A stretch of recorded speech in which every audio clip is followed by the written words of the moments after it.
But obviously, that's what I went to Gerda and said. I said, why'd you give me a technical foul? She said, because I was clapping and instigating. I said, okay, then you just don't like competitive basketball. And the WNBA's officiating crew just handed Caitlin Clark her 5th technical foul of the season for clapping. Not for throwing an elbow, not for charging the scorer's table, not for putting her hands on another player, for clapping. And Caitlin Clark, standing at that post-game podium, did not flinch, did not deflect, and did not apologize. She looked directly into those cameras and dared the league to come for her.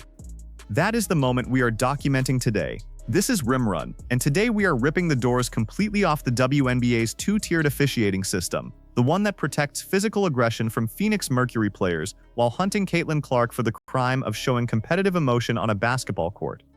I mean, I'm going to play with emotion, I'm going to play with passion, and if they're going to give me a technical foul for clapping, then so be it. That's their choice. Let me set the stakes for you, because they are absolute and they are enormous. Caitlin Clark is the single most commercially significant player this league has ever produced. People are booking travel, people are planning vacations around Indiana Fever road games. Entire arenas that were half empty 2 years ago are now sellouts the moment her name appears on the schedule. The WNBA's television ratings, its streaming numbers, its jersey sales, its sponsorship conversations, every single one of those metrics has a Caitlin Clark fingerprint on it. That is not an opinion. That is the undeniable commercial reality of this league in this moment. And the people who run this league, the officials, the front office, the establishment that has governed this product for decades, are responding to that reality by giving her a technical foul for clapping. 5 technical fouls in a season. 5. And at least one of them, by the referee's own admission at the scorer's table, was for clapping at the crowd. Let that number sit with you. 5 technical fouls for Caitlin Clark. In a league that watched Ariel Powers-Thomas throw an elbow directly into Clark's chest or face area and called the foul on Clark. That rematch is coming. The Phoenix Mercury are coming back to face the Indiana Fever the very next night. And the question every single person watching this video needs to be asking is anyone in a position of authority actually prepared to protect the most important player in women's basketball? Because based on what we watched in that 4th quarter, the answer is a terrifying absolute no. The illegal contact is initiated by Caitlin Clark. She comes across the arm, into the body and hip of Thomas. Let me walk you through exactly what happened, because the sequence of events in this game is so blatantly, catastrophically one-sided that you almost have to see it laid out piece by piece to fully absorb it. The Indiana Fever and the Phoenix Mercury played a game that turned genuinely ugly in the 4th quarter. The stoppages were relentless. The foul calls were piling up, and in the middle of all of that chaos, Ariel Powers-Thomas threw an elbow, a direct, deliberate elbow, into what observers described as Caitlin Clark's chest or face area. That is the play. That is the elbow. And when the dust settled on that sequence, the referee crew ruled the contact was initiated by Caitlin Clark. They called the foul on Clark. They gave Phoenix the free throws.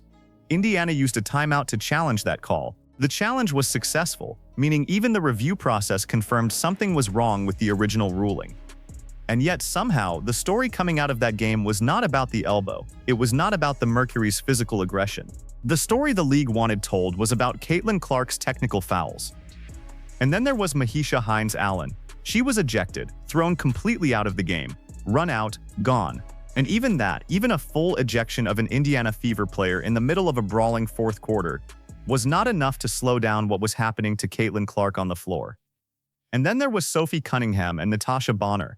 The finger-pointing incident. Cunningham points at Clark, a gesture, a competitive taunt, the kind of thing that happens in heated games every single night in professional basketball. And Bonner gets so worked up about it that the situation nearly escalates into something far more serious.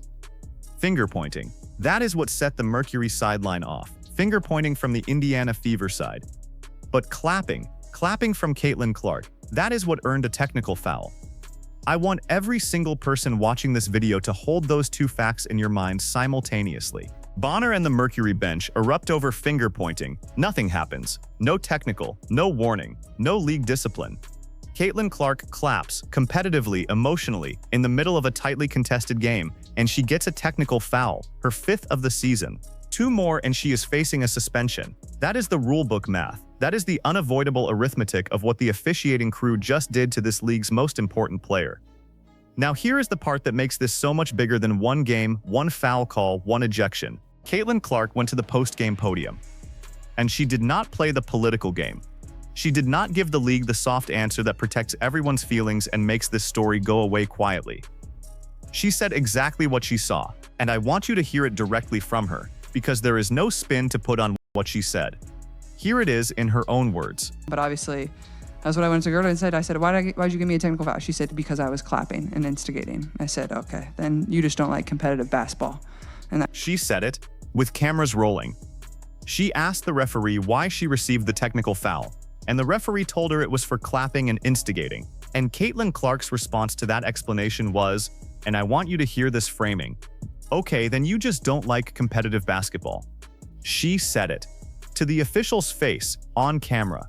That is not a hot take from a commentator.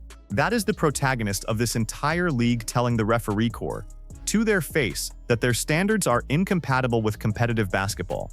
That is the accusation. That is the evidence. And the WNBA's officiating establishment has no answer for it. Now let's talk about what this actually means. Because the surface-level story, tech for clapping, Mercury rough play, ejection, post-game quotes, that is just the visible layer.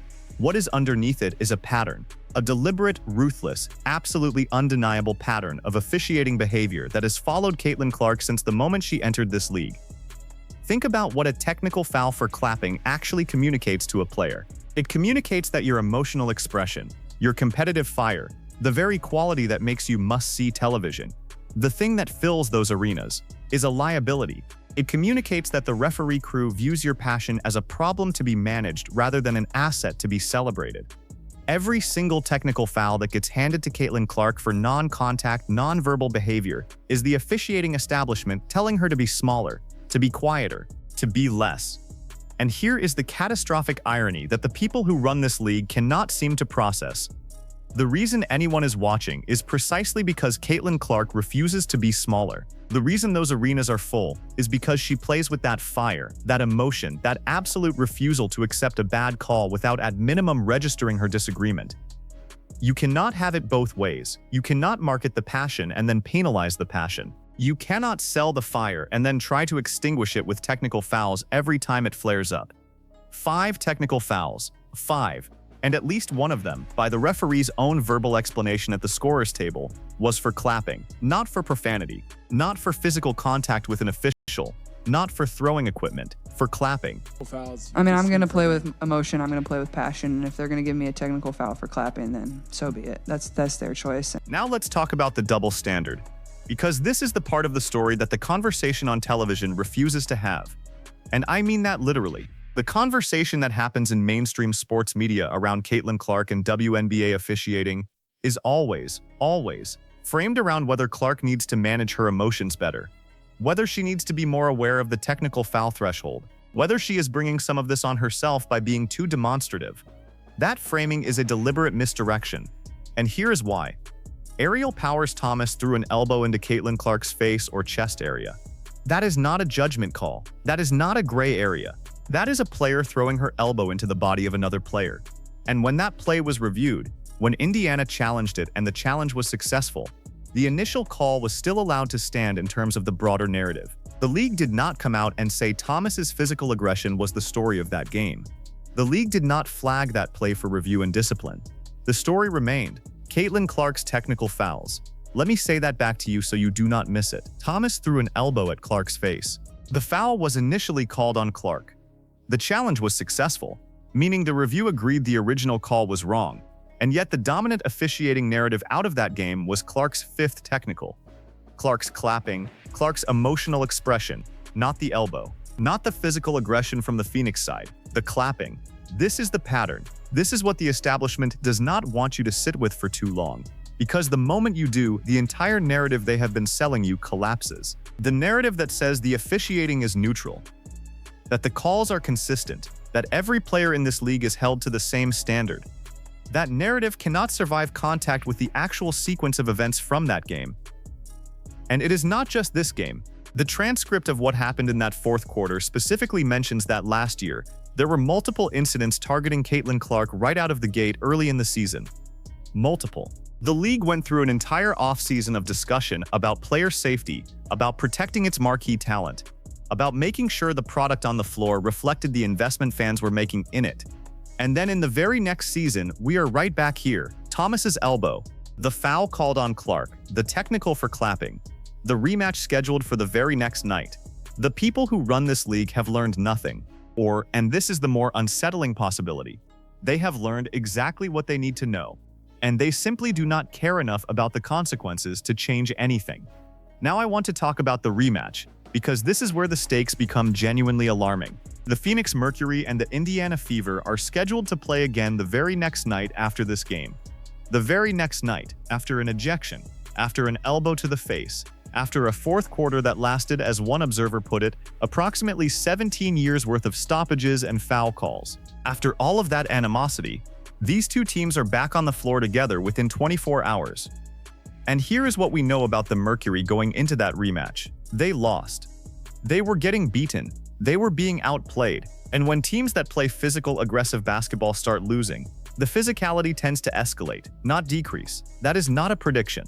That is a behavioral pattern as reliable as anything in sports. Teams that use physical intimidation as a tactical tool do not suddenly become gentler when that intimidation fails to produce the desired result.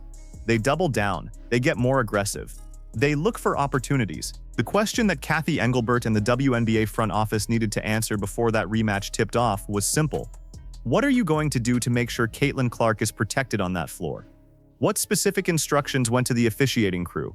What specific message was sent to the Phoenix Mercury organization about the consequences of another elbow, another targeting play, another escalation?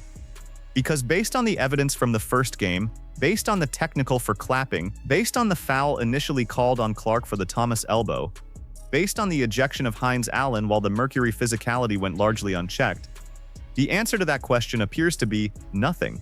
The answer appears to be that the officiating establishment is going to walk into that rematch with the same standards, the same blind spots, and the same willingness to penalize Caitlin Clark's emotional expression while overlooking physical aggression directed at her. And that is a baffling, soul-crushing failure of institutional responsibility. This is not a minor officiating disagreement. This is the league's most commercially significant player walking into a rematch against a team that just had a player throw an elbow at her face, with a referee corps that has already demonstrated it will give her a technical foul for clapping. That is the situation. That is the reality. The illegal contact is initiated by Caitlin Clark. She comes across the arm, into the body and hip of Thomas. Now I want to address something specific, because there is a secondary narrative that has been floating around this situation that deserves to be called out directly. The question of whether the WNBA is going to fine Caitlin Clark for her post-game comments. Think about what that would mean. Clark went to the podium and told the truth. She told the truth about what the referee said to her. She told the truth about what she observed in terms of inconsistent foul distribution. She made a specific, traceable, verifiable claim that other players on the floor in that same situation did not receive technical fouls, and that the only explanation the referee gave her was clapping and instigating. That is not inflammatory rhetoric. That is a player describing in precise terms what happened to her on the floor and what she was told by the official. And the league's response to that truth-telling could be a fine. Let me say that back to you. The league might fine Caitlin Clark for accurately describing the technical foul she received for clapping. The league, which gave her a technical foul for clapping, might then compound that decision by penalizing her financially for talking about it. The league that markets itself on the passion and authenticity of its players might punish its most marketable player for being authentic about a call she received for being passionate. If that happens, if the WNBA fines Caitlin Clark for those post-game comments, the institutional credibility of this league's leadership takes a hit it will not recover from quickly. Because every single person watching this video, every single fan who bought a ticket to see Caitlin Clark play, every single sponsor who signed a check because her name was attached to the product, all of them will be watching to see whether the league protects its superstar or punishes her for speaking plainly about what happened to her. And here is the thing about Caitlin Clark that the establishment has not fully reckoned with yet. She is not going to stop. She said it explicitly. She said she is going to keep playing with emotion. She said she is going to keep playing with passion. She said if they want to give her technical fouls for that, then so be it. That is her choice to make, and she is making it deliberately and publicly. She is not backing down. She is not going to suddenly become a quieter, more manageable version of herself to satisfy a referee crew that is handing out technicals for clapping. Don't take my word for it on what she actually said. Here is the exact quote from her own post-game press conference, in her own words, with cameras rolling. She said it. She said she is going to play with emotion. She is going to play with passion. And if they give her a technical foul for clapping, then so be it. That is their choice. That is not defiance for the sake of optics. That is a player who has looked at the situation clearly, decided that her identity on the court is non-negotiable, and told the league's officiating establishment exactly where she stands. She is not asking for their permission to be competitive. She is informing them that she is going to be competitive regardless of how they respond. That is the posture of someone who understands the leverage she holds. And she is right, she holds enormous leverage. Because the moment Caitlin Clark is suspended, the moment she sits out a game because of accumulated technical fouls for clapping and competitive emotion, the optics for this league are catastrophic. Catastrophic. Fans who planned travel around seeing her play will be watching from the stands or their living rooms as she sits on the bench in street clothes. The television audience that tuned in specifically because she was on the floor will be watching a product that deliberately benched its most compelling performer for showing competitive fire. The sponsors whose contracts were built on her presence will be asking very direct questions about what exactly they are paying for. The WNBA cannot afford to suspend Caitlin Clark, and the officiating establishment's current trajectory, 5 technical fouls, at least 1 explicitly for clapping, with a rematch against a physically aggressive Phoenix Mercury team coming the very next night, is pointing directly toward that suspension. 2 more technicals and she sits. 2. And the referee crew that just gave her 1 for clapping is going to be on the floor for the rematch. Let me now render the verdict on each of the parties in this situation, because each of them faces a specific reckoning and each of them has a specific decision to make. Cathy Engelbert and the WNBA front office. The window to demonstrate institutional competence on this issue is closing rapidly. The rematch is the test. If Caitlin Clark walks off that floor after the rematch with another technical foul for non-contact, non-verbal behavior, or worse, if she absorbs another physical play from the Mercury that gets called against her, the story of this league's leadership in this moment will be written in permanent ink. Engelbert has to make a choice. Does she run a league that protects its superstar, or does she run a league that makes its superstar the villain in every officiating controversy? She cannot do both. The evidence from Game 1 has already made the choice for her in the court of public opinion. Game 2 is her chance to demonstrate that someone in authority is paying attention. The Phoenix Mercury. They are going into that rematch having lost, having had a player ejected, having had the Thomas elbow play successfully challenged on review, and having watched Sophie Cunningham become the meme of the moment for a finger-pointing incident that somehow generated more Mercury sideline outrage than an actual elbow to the face. They are a team that, as the transcript of that game makes clear, started losing their composure when they started losing the game. Teams like that in a rematch context with all that animosity still fresh, they are a targeting situation waiting to happen. Every single person watching that rematch needs to keep their eyes on what the Mercury do when they are not able to bully their way through a possession, because that is when the ugliness surfaces. Natasha Bonner specifically. She got visibly worked up over Sophie Cunningham pointing a finger at Caitlin Clark. Let me say that again. Bonner got so agitated over a pointing gesture from the Indiana bench that the situation nearly escalated. If that is the trigger, if a pointing gesture from the opposing sideline is enough to send Bonner into a confrontational posture, what happens in a rematch where the Fever come out and compete hard again? What happens if Clark hits a big shot and the Indiana bench reacts with the kind of emotional celebration that competitive basketball naturally produces? That is the targeting situation that the rematch represents. That is the specific, undeniable danger that the officiating crew and the league front office need to be prepared to manage. Caitlin Clark, she is going to be fine. Let me be entirely clear about that. She is going to be fine because she is the one person in this entire situation who has demonstrated that she understands exactly what is happening and has decided, with full clarity, how she is going to respond to it. She is going to keep playing with emotion. She is going to keep playing with passion. She told the referee to their face that they do not like competitive basketball. She went to the post-game podium and said it again, publicly on camera, knowing full well the league might fine her for it. That is not recklessness. That is a player who has calculated that the truth is more valuable than the political safety of staying quiet. And she is right. She is absolutely right. Because the alternative, Caitlin Clark deciding to manage her emotions, to quiet her competitive fire, to become the kind of player who does not clap when she makes a play because she is afraid of her 5th technical foul, That alternative produces a worse product, a less compelling television experience, a less meaningful game. The thing they are trying to panelize is the thing that makes the whole enterprise worth watching. Mahisha Hines Allen was ejected defending her teammate, and Caitlin Clark in the postgame said she appreciated it. She appreciated having a teammate who was going to go to battle for her. That is a small but genuinely important detail in this story, because it tells you something about the environment inside the Indiana Fever locker room. Clark is not alone in recognizing that what is happening to her is wrong. Her teammates see it. Hines Allen saw it clearly enough to put her own participation in the game on the line over it.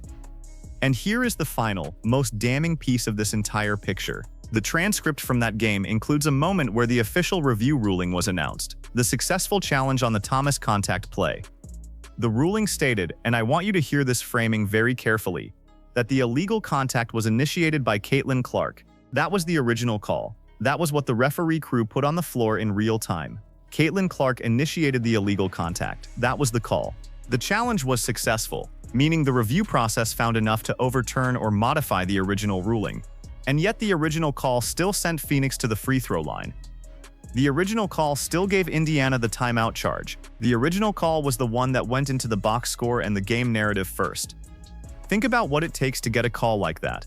Think about the officiating mindset that looks at an aerial powers Thomas elbow and sees Caitlin Clark as the initiator of illegal contact. That is not a mistake born of bad angles or split-second confusion. That is a pattern of perception. That is a referee crew that is consistently, ruthlessly looking at plays involving Caitlin Clark and finding a way to make her the problem. The clapping technical is part of the same pattern. The Thomas elbow call is part of the same pattern. The accumulated 5 technical fouls is part of the same pattern. The WNBA's officiating establishment has a Caitlin Clark problem, not a Caitlin Clark behavior problem. An officiating establishment problem with Caitlin Clark's existence as a competitive, emotional, dominant force in their league, and until someone with actual authority over that officiating establishment decides to address it directly, not with press releases, not with vague statements about reviewing the situation, but with actual, visible, documented changes in how these games are called, the pattern will continue. The rematch is the proof of concept. Watch what happens in that game. Watch how the technicals are distributed. Watch what happens the next time Clark makes a big play and reacts to it. Watch what happens if the Mercury get physical again.